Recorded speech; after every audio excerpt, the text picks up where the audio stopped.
Today I'm going to explain a horror sci-fi movie called Morgan. The movie opens in a remote laboratory that belongs to a biotech company called SynSect. They specialize in developing advanced and highly complex human-like AI beings under a secretive project named L9. The scientists in this particular lab have put in several years of hard work to come up with a fourth-generation AI being named Morgan. Despite barely being 5 years old, Morgan has already grown up to resemble a young woman. The staff used to take her to the woods around the lab while she was younger. However, the SynSect administration ordered them to stop these unauthorized nature visits. Morgan is now forced to spend most of her time inside in a glass room.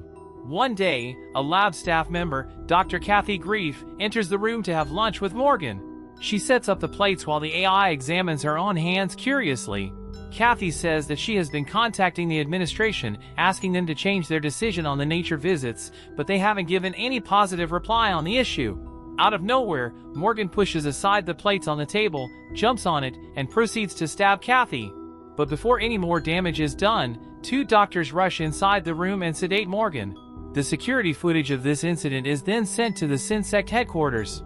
To further analyze the whole thing, the administration decides to send risk management specialist Lee Weathers to the laboratory. She soon arrives at the rural location where Ted Brenner, the project manager, welcomes her. Ted offers her a tour of the whole place, but she politely declines. Shortly afterwards, Lee goes to a room where Dr. Amy Mincer, the project's behavioral expert, is waiting for her. They discuss their respective work fields, and we get a brief glimpse into the personality of each woman. Amy is friendly, while Lee is an unyielding and strictly business-type person. Their conversation is cut short because of this, and Amy soon leaves the room. Later, Lee comes down to the kitchen and meets the teen chef, Skip Vronsky. He is the only one here who doesn't have a degree in some sort of scientific field. Ted then accompanies the visitor to Kathy's room, where her recovery is being monitored.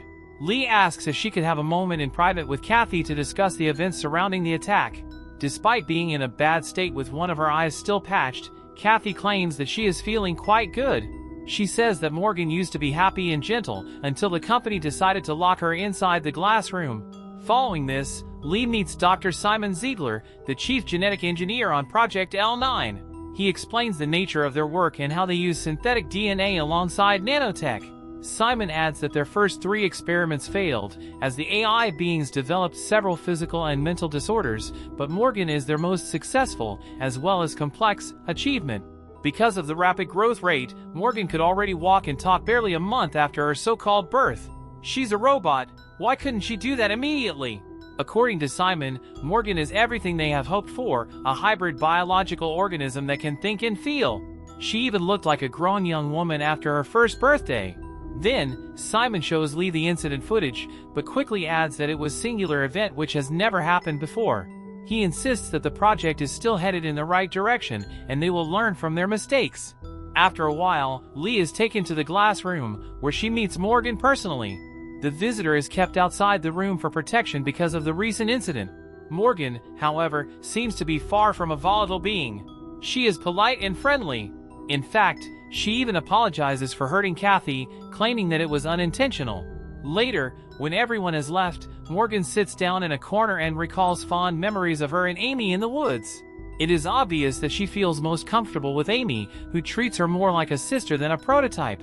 Later, Lee joins the team for dinner and meets the other members, the married couple Dr. Darren and Dr. Brenda Finch. She is also greeted by Dr. Louis Chong, the head of Project L9, whom Morgan considers as her mother. Lee then explains that her job is to assess risk against the company's profit. To everyone's dismay, she refers to Morgan as an object rather than someone who has feelings. She brings up a similar project in Helsinki, where prototypes killed 21 researchers. But Simon interrupts and says that Morgan is much more advanced than the older prototypes. Later that night, Lee and Skip share a conversation over some drinks. He tells her about the dynamics between the people in the laboratory. It turns out that he and Amy used to have a fling in the past, and may have also slept with each other. Skip, however, makes it clear that he's not dating anyone at the moment. Slightly drunk, he then makes a move and kisses Lee, but quickly apologizes for it. The latter looks embarrassed, and the two awkwardly say goodnight. Meanwhile, Amy walks over to Morgan's room to spend some time with her. She disables the cameras before approaching Morgan's cell to remind her about the psychological test tomorrow. Amy assures her that everything will turn out fine as long as she stays true to herself. The two then lay their hands on the glass as an act of sisterly love and affection and weirdness. To ease Morgan's worries, Amy tells her about the beautiful Lake Navarre and promises to take her there someday. This prompts Morgan to get a flashback of her and Amy out in the woods one sunny day. Morgan sees an injured deer not far from where they are and notices that the poor animal is impaled on a branch. She then approaches it and caresses it gently, but then she suddenly breaks its neck as an act of mercy. In the next scene, Morgan's psychological analysis arrives, and it's going to be conducted by Dr. Ben Shapiro. What? He is supposed to sit outside the room while examining Morgan, but he thinks that the interaction will be pointless. Ben claims that it is his job to build trust with the subject and decides to enter the room despite the team's warnings. He then sits across from Morgan and is surprised that she knows his name as well as the reason for his visit. Nonetheless, Ben asks Morgan the reason behind her recent gloomy mood, to which she replies that it's because of the incident with Kathy. This makes Ben realize that the AI is capable of feeling remorse after doing something terrible. He then questions Morgan about her life inside the room and how she feels about being locked up. When Morgan says that she is pleased, he begins to up the ante by throwing more hurtful questions. Ben points out that the people in the lab are not her friends, as they have locked her inside this room. In the middle of their conversation, Ben decides to go all in to check how the AI handles extremely hated situations. He starts raising his voice, while asking how Morgan would react if he recommended the doctors to terminate her, or if he told her to just sell her house and move. Unexpectedly, Morgan sheds a tear and reaches her breaking point. After these hurtful words, she looks at her hands and pushes Ben against the wall before lunging at him. She then bites hard into his throat and rips a chunk out, leaving the doctor in a bloody mess. Immediately, the whole team is alerted by the commotion, and Darren attempts to sedate Morgan once again, but she uses Ben as a shield and eventually knocks Darren to the ground. Lee, who has been watching this, tries to calm her down, but then the lights go out, giving Morgan an opportunity to escape. Lee quickly grabs a tranquilizer to prevent the AI from going too far away. However, Morgan soon emerges to the outside world and sees Amy waiting for the evaluation results.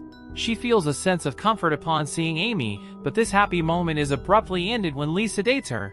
When Morgan regains consciousness, she finds herself back inside the lab and immediately apologizes for her actions. The team of doctors debates on what to do with her and what is best for the company. Dr. Lewis, the chief of this project, is adamant on terminating Morgan, while Simon wants to give it another try. However, the chief remains unmoved on her decision, prompting a devastated Simon to walk away. Later, the whole team gets emotional. While preparing the termination procedure, Morgan has grown close to their hearts and has been a part of their daily routine. The AI pleads with everyone in the room not to kill her, even calling for her mother, Dr. Lewis. This makes the chief emotional, but she simply apologizes to Morgan before walking away. This is going to end terribly for Lewis. Following this, Morgan is given sedatives, which soon knock her unconscious. Simon and Dr. Lewis walk away, unable to bear what is about to come. Darren, who is tasked with administering a lethal solution to Morgan, also changes his mind and leaves the lab with his wife. Without the medical team in sight, Lee decides to put an end to Project L9 herself, but Ted stops her. Lee hits him in the face and holds him at gunpoint, but right then, Amy shoots her with a sedative, causing her to doze off. When Lee regains consciousness, she finds herself locked inside Morgan's room, with Ted standing outside. She commands him to let her out before the higher-ups arrive, but he ignores her threats. In the next scene, Amy, Ted, Brenda, and Darren gather supplies to get Morgan out of the lab safely. Darren then tries to wake up the AI, but suddenly all hell breaks loose. Morgan appears to have a completely different personality as she headbutts Darren in the face. She then grabs the lethal injection and sticks it in his chest, ultimately killing him. Frightened, Ted holds a gun to her face, but Morgan manages to grab the weapon and shoots him instead. She then mercilessly finishes him off as Lee watches on from inside the glass room. Outside, Brenda loads the supplies in her car and instructs Skip to be ready to leave. The latter is confused, but he soon sees Morgan leading Amy out of the laboratory. He immediately senses that something bad is happening and runs back to the building to look for Lee. As Brenda reunites with Amy, she asks about her husband's whereabouts, but the frightened woman cannot utter a word. This is when the AI suddenly points a gun at Brenda from behind. The doctor realizes what is happening and tries to spring a quick attack. However, Morgan's strength remains unmatched, and she eventually beats Brenda to death. Hungry for revenge, Morgan makes her way to the residential quarters where she sees Kathy. The poor woman tries to approach Morgan in a friendly way, only to get brutally kicked to death. Meanwhile, Lee manages to climb to the top of the room through an air vent and escapes by breaking through the glass sunroof. She sees Skip outside, who is still shaken by the devastating deaths of his colleagues. Lee, on the other hand, is extremely calm and instructs him to grab a weapon. It is obvious that there is more to Lee than meets the eye. Back at the residential quarters, Dr. Lewis records a video detailing the events that took place just now. But before she can finish, Morgan enters the room, approaches her mother, and even gives her a kiss on the forehead. In a shocking twist, she then suffocates her, and this murder is caught on camera. Sometime later, Lee arrives at the residential quarters, only to find the lifeless Simon hung from a cabinet. She looks around the area, when suddenly, Morgan emerges from one of the corners to attack her. They get into a fierce brawl, taking turns at throwing each other across the room. As the fight progresses, Morgan launches herself at Lee, but both of them fall out of the window and land on the car parked below. There, Skip tries to stop Morgan, but she knocks him down and drives out of the area with Amy.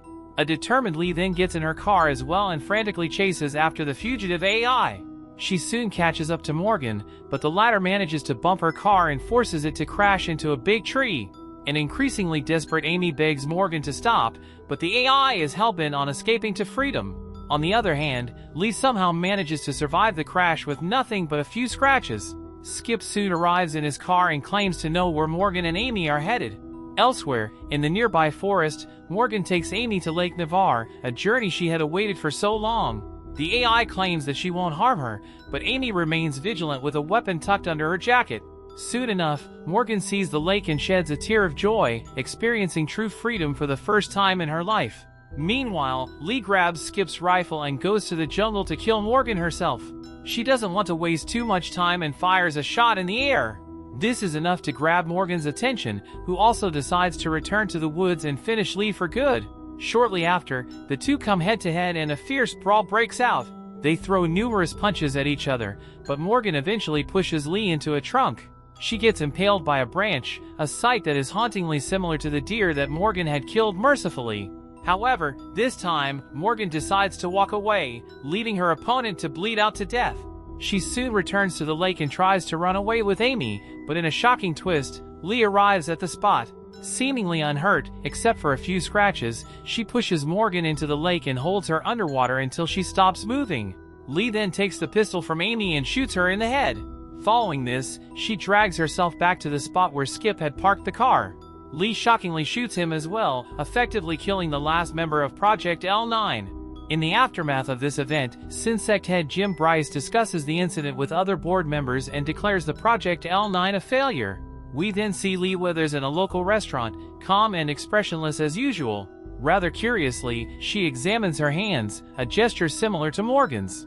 The movie comes to an end as we finally learn that she is also a bioengineered being specifically designed to carry out orders without any emotion. Subscribe for more videos like this, turn on notifications, and leave a like to help the channel out. Thank you for watching.